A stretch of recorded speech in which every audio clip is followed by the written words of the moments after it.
கர்த்தர் நீடிய பொறுமையும் சாந்தமும் தயவும் உள்ளவராக இருக்கிறதுனாலே அவருக்கு ஸ்தோத்திரம். பொல்லாதவருடைய கைக்கும் பலவந்தருடைய நெருக்கடிகளுக்கும் அவர் நம்மை விடுவிக்கிற தேவன் என்று சொல்லி எரேமியாவிலே வாசிக்கிறோம்.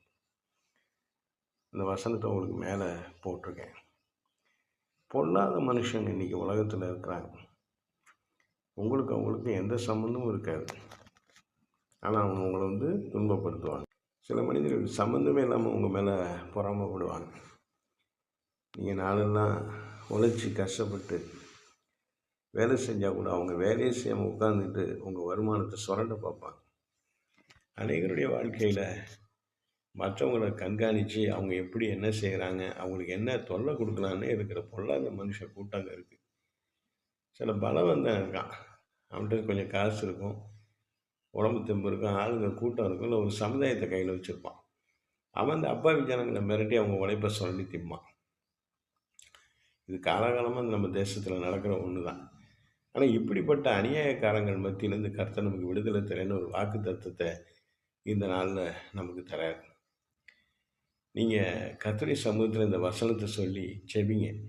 மனுஷங்களால், பொல்லாத மனுஷங்க, பலவந்த மனுஷனுங்க, அநியாய காரணங்களால் உங்களுக்கு தொல்லை வரும் பொழுது கர்த்தருடைய பிள்ளைகளே, நீங்கள் இந்த வசனத்தை, இந்த வாக்கு தத்துவத்தை எடுத்து வச்சு கர்த்தருடைய சமூகத்தில் செபிங்க. நானும் உங்களுக்காக செபிக்கிறேன். உங்கள் கஷ்டங்கள் கண்ணீர் அடைய கர்த்தர் மாற்றுவார். எத்தனை மனுஷன் உங்களுக்கு எதிராக பொல்லாங்கு செய்தாலும் கூட அந்த பொல்லாங்கெல்லாம் செயலிழந்து போகும்படியா, உங்களுக்கு எதிராக தோன்றுகிற ஆயுதங்கள் வாய்க்காதே போகும்படியா கர்த்தர் உங்களுக்கு பாதுகாப்பை தருகிற தேவனாக இருக்கிறார். இந்த நாளில் கர்த்தருடைய சமூகத்தில் அவர் மேல் வைத்திருக்கிற உறுதியான நம்பிக்கையில் இந்த வாக்குத்தத்த வசனத்தை சொல்லி சொல்லி நம்ம ஜெபம் பண்ணுவோம்.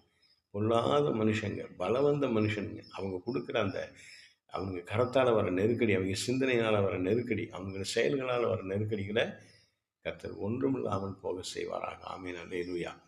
உங்களுக்கு எதிரான மனுஷங்க அப்புறப்படுத்தப்படுவார்கள். அல்லேலூயா. கர்த்தருடைய பரிசுத்த தேவதூதர்கள் உங்களோடு கூட இருப்பாங்க.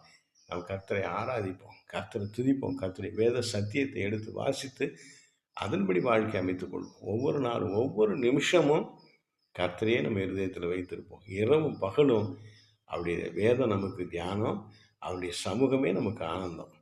உங்களோடு கூட கர்த்தர் இருக்கிறார், உங்களை பாதுகாப்பார். இந்த வசனத்தை திரும்ப திரும்ப படித்து மனப்பாடம் செய்யுங்க. இந்த வசனத்தை ஒப்பு கொடுங்க. இந்த வசனத்தை உறுதியாக பற்றி பிடித்து கொள்ளுங்க. இந்த வாக்கு தத்தங்களெல்லாம் சொல்லி சொல்லி ஜெபம் பண்ணுங்க, அறிக்கை பண்ணுங்க. கர்த்தர் உங்களுக்கு ஜெயத்தை தருவார். ஜெய கிறிஸ்து உங்களோடு இருக்கிறார். ஆமென். அல்லேலூயா.